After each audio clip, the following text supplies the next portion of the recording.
Welcome back to Sports Chat with Greg and Bryan. I'm Bryan. I'm Greg. And if you've noticed, we are not in our same spots.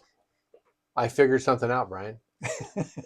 I was And looking what's at that? you and everybody thought I was looking the other way. I think I don't know what it is, but maybe I figured it out. Maybe I didn't. We're going to see. See what, Oh. comment on that. uh, yeah, just so you know that the guy that I'm sitting in front of isn't me. I So, know it's kind of bizarre. Maybe we need to change our pictures too. well, but then that gets away from the Greg and Bryan thing that's up there. Now, if we want to switch it to Sports Chat with Bryan and Greg, Or we need to just, you and I maybe need to switch seats. well, that possibly. But We're just bantering. Yeah, it doesn't matter. But anyway, if you like what we're talking about, or maybe you don't like what we're talking about, let us know in the comments. But also like and subscribe to our channel. We would really appreciate it. It helps the algorithm. We would. And hey, Where's the like button, the subscribe button, Bryan? They're down below. They're down there. They're down there. So like button, subscribe button, and the comments button right down there. That's where we really appreciate y'all watching. Yep. All right. Okay. Let's get into this. And so tonight we are going to start with the NCAA's insane legacy. I like that. I know. Crazy. I do too. You must have been a teacher or something like that. At one point. The thing about it is that's what these guys get to hang their hats on. This is what they brought to us. Okay. Now, this is, like it says, it's old but relevant. That the NCAA is going to pay back players who played Division I sports from 2016 to the present day. They're going to pay all of them. And that's $2.8 billion. Then the schools. Hold on. Let's go back to that. Okay. So these players since 2016, or at least somebody believes that they should get money for playing back then. Mm-hmm.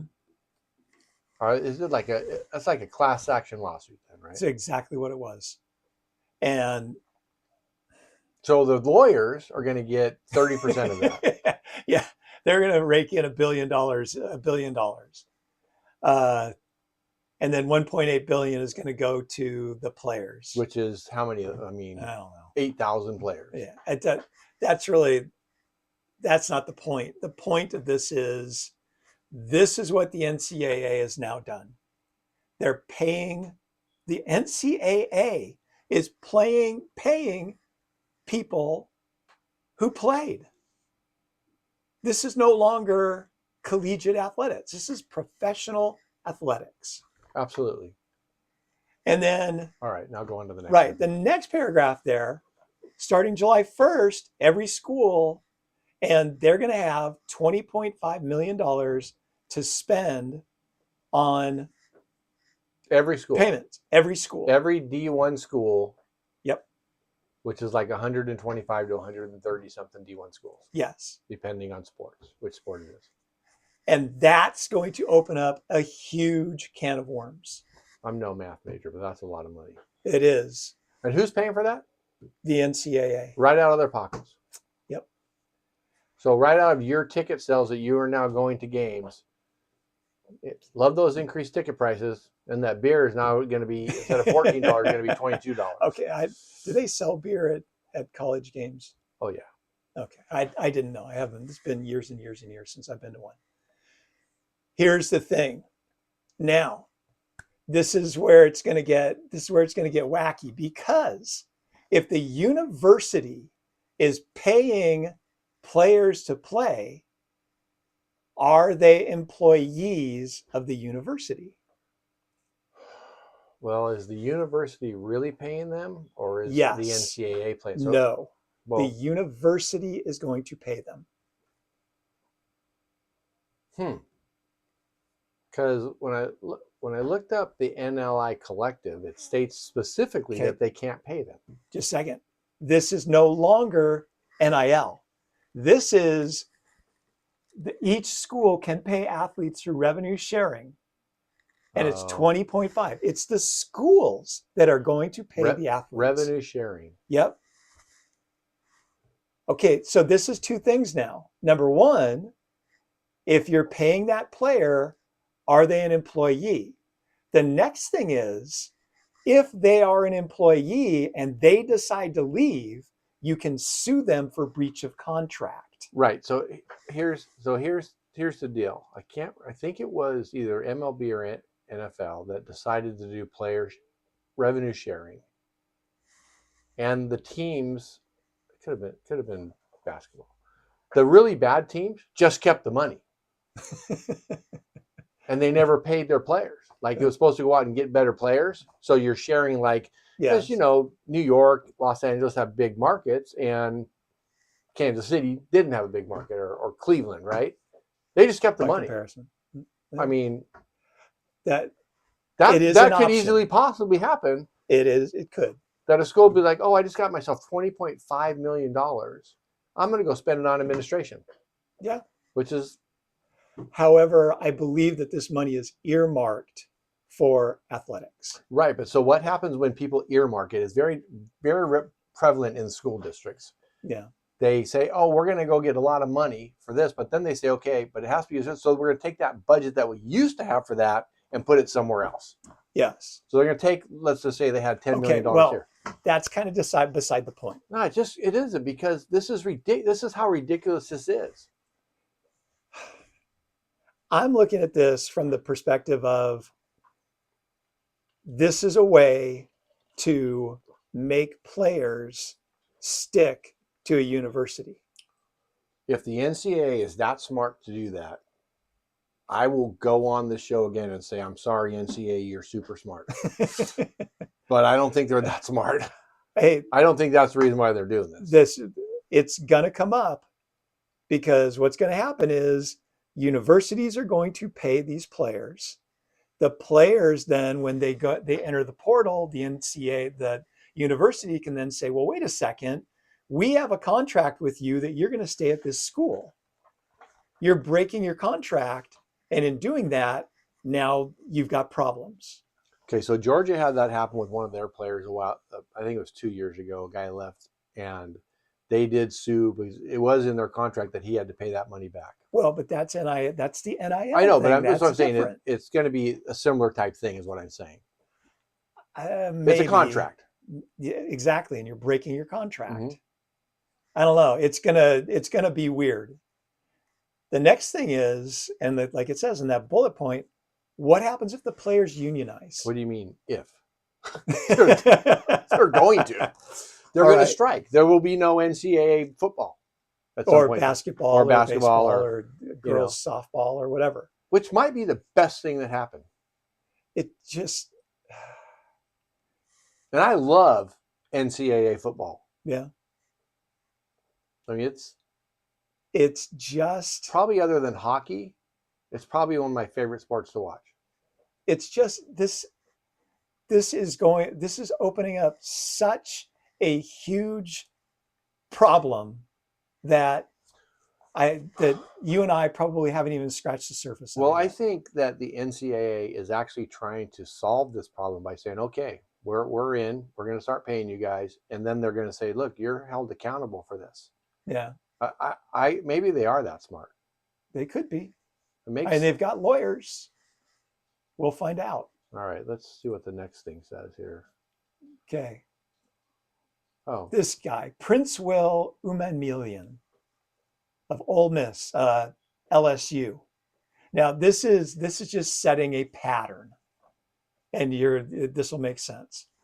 So here's this guy, plays in Nebraska. Then he transfers to Ole Miss, where he gets a buttload of NIL money. To get out of his NIL contract, he pays $600,000 back, and now he's transferring to LSU. Well, because he's playing for Lane Kiffin. Right. That's not. That's see. But by the way, in the old days. Back before. Let me tell you about the old days. Before NIL and all this stuff, if your coach left, you were granted the right to go follow your coach. Because you want to play for your coach. He went to go play for Lane Kiffin, although he started at Nebraska. That might be the reason why. But he wanted to go play for Lane Kiffin.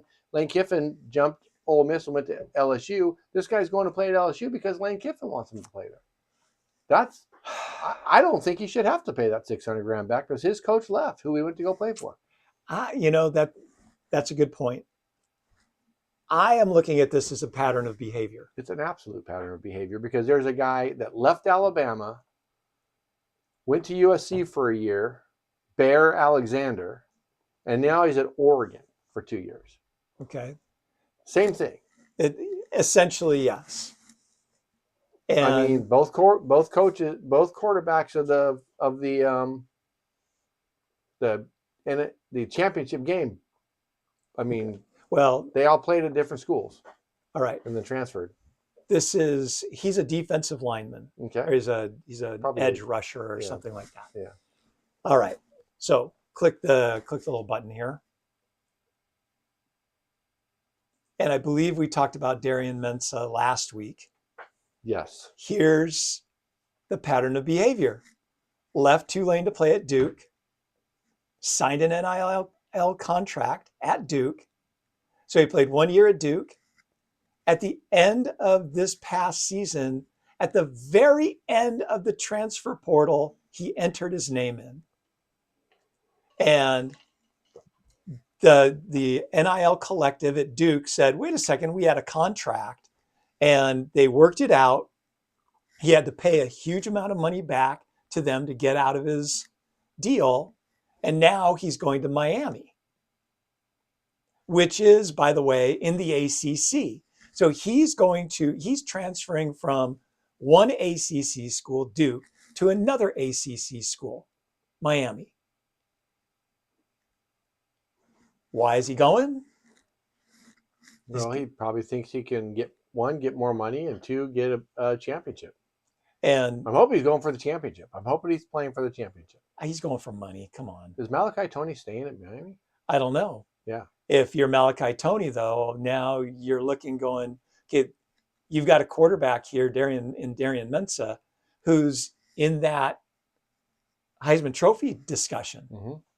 So that's another reason why he's going, because he's not going to win a Heisman at Duke. He could probably win it. Although nobody thought anybody was going to win a Heisman at Indiana either. You're exactly right. Anyway, now this, though, again, shows a pattern of behavior, which gets to the next part, which if a girl leaves her boyfriend to be with you, don't be surprised when she leaves you to be with someone else. That's what's going on here. I left Tulane to go to Duke. Now I'm leaving Duke to go to Miami. Always looking for that better situation rather than saying, hey, I'm going to make something good here. It's a lot easier just to get up and move and hope that the new situation will be better than the old one. It reminds me of something that Jeff Foxworthy used to say. If your girlfriend comes to you and says, hey, I'm leaving you, that it's over, it's not working out, she's already, saddled up another horse and has already moved on from you, all right? It's I probably butchered that, but it's the truth. Yes. No. That's what's going on here. And it's going on again and again and again. It's a pattern of behavior. I'm hoping that what they're doing is going to stop this garbage of no identity to the school anymore. No. You're just let's face it, you're a piece of meat. This is our generic moment of pause. If you like what we're talking about, please click the like button. It's right down below. And subscribe. Greg? And leave a comment, which is right down below as well. We really appreciate it, and so does the algorithm. All right. Thank you very much. Back to the video. What all this tells us is the first thing is that NIL contracts are meaningless. Well, they're trying to make them meaningless, though. The players are. The thing about it, because all they're doing is they're signing the contract, and then when something better comes along, they just pay the money back and go for the next best thing. Mm-hmm. Those contracts will not hold players accountable. It won't make a player stay. It all depends on how they're treated in the court of law. The first one that says, "Here's the deal. No, you got to stick with that contract," you got to stay there and play, or you got to pay back 3 times the money or something like that. From what is the school losing for you to leave, not just how much the school paid you? And that's where the players don't work for the university. The players are playing on an NIL contract. If the university now starts paying them with revenue sharing, then it becomes you're causing undue hardship. Yes, on the university because they're leaving, which is when they leave, they're taking away money with them. They're taking everything else. And maybe other players. And that's going to be an issue. So how does that happen? So would you have any issue with a player leaving to go to the NFL when they're legally able to go? No, because they're not going to jump from one school to another school to They're another just school. going to jump from one school to the NFL. To the NFL. Even if somebody told you, "Hey, I'm going to have you play for the whole year," right? When does the year start and when does the year finish? Does it finish after your last game? Or does it I would believe yes. No, the NIL, what you said last time was you can open up and go into the transfer portal 30 days after the championship game of your conference. Yeah, so that doesn't mean that you play in your bowl game. Well, you may not play in your bowl game. Right, because you might say, well, I'm going to transfer, so I'm not sticking around. Yeah. Yeah. Because you don't want to get hurt. Right. Yes. I mean, to me, that would be a breach of contract because you said, I'm going to play the whole season. The season ends when the last game's over. You are right. Okay, so and then the coaches, this is something that I think it was Rick Pitino said was. The third little bullet point, how does the NIL collective, what they're doing, and that's what they tried to do with Darian Mensah, is they sued him. And they said, look, if you leave, you got to pay. And he just went, okay, I'll pay. Well, he didn't pay. Just let you know. Well, LSU paid him. Well, Miami. Oh, he went, no. Oh, Darian Mensah. Yeah, but the other guy paid $600,000. Yes. Back to Ole Miss. LSU paid that. Somebody paid it somewhere. Because they're like, hey, if you want me to come here, I'm only getting $1 million. They want me to pay $600,000. It's only $400,000. I need the $600,000 to make it worth $1 million. Yeah, it's wacky. And then, like you were pointing out, coaches will poach players. They'll go onto their Instagram accounts and just simply say, hey, come to LSU. Hey, come to Wright State. Come to here. Come to there. And that's what coaches are going to do. If you put a moratorium on coaches being able to talk to players after their season's over, then coaches will just have a booster say, right. Hey, we want you to come here. Someone from the other team's NIL collective be like, right? Yeah. So I think there has to be some monitoring of that as well. Like you can't talk to a player until that team is done with their.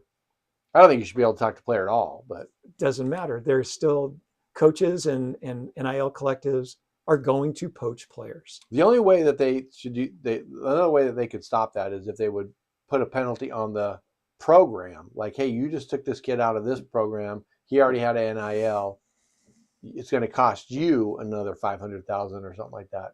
They won't. Well, by your own admission, just somebody from their NIL collective will just go, at some point in time, the money runs out. Maybe. At some point in time. There has to be a penalty for it. There isn't. And it's not going to stop. And it's going to get worse. I'm hoping that what the NCAA is doing is going to be like, hey, we're going to, cool our jets here and just sort of let it level right here. And you know what? What if they were to do an incentive agreement like, hey, we're going to give you $1 million for staying this year. We're going to give you $2 million for staying next year. Okay, but when the next school comes in and says to the kid, they're going to give you $2 million, we'll give you $3 million right now. Yeah, understand. But if you start telling people that it's $1 million, $5 million, and then hey, it's almost like bonuses for players. If there's bonuses for players if they play in so many games in the NFL, if they throw so many touchdown passes, pitchers if they pitch so many innings or get so many wins, right? Right. They all have bonuses. And some pitchers will be like, I'm not going to be able to win 5 games with the Angels, so I'm going to go play for the Dodgers. Hey, yes, you can. How many games did the Angels win last year? Kid, we're talking about NIL. Here. I know, but I'm just messing. You can. No, that's fine. Is that there we go? I think there's one slide left, which leaves us at this. Leave a comment. Are we right? Are we wrong? Are you as fed up with this NIL transfer portal garbage as we are? We're the other side of it. I'm not a 20-year-old NCAA Division I athlete. Never was. Well, I don't know what's going through their heads. It's a different generation. They're different kids. They think differently from what you and I thought about when we were kids, Greg. Yeah, for sure. I mean, they're working their rear ends off to play football to make it into the NFL. And if you take a look at how many kids actually make it into the NFL, so they deserve to get paid. The schools are making money. The NCAA is making money. They deserve to get paid. I was just talking to a guy that played at UCLA, Ben. And when you get a scholarship, let's just say you get a partial or not even enough scholarship to be able to pay for your room and board or something like that. You can't work though. Yeah. I can't. That part blows me away. And that all goes back to well, you come work for me at my car shop and just show up every now and then and shake a hand. I'll give you $500,000. And there wasn't really working going on. So that's what NIL does, though. But now NIL now is just we're just going to pay you straight up. Yeah. Right. Which they deserve money. They do. There's money being made off of them. Yeah. I'm with you. All right. There's our frustration. Hey, if you liked our little discussion, click the like button. It's down below. And click the subscribe button if you enjoy the channel right down there. And leave a comment. Greg, you have any final thoughts? No, I enjoyed that conversation. And we're going to have many more this summer because it's going to be happening in every sport. We will. We'll keep going over it the next time I get Instagram that some dude just left Alabama to go to LSU or Georgia or wherever. And it is going to get weirder. Yeah. Anyway, thanks for listening to us. We really appreciate it.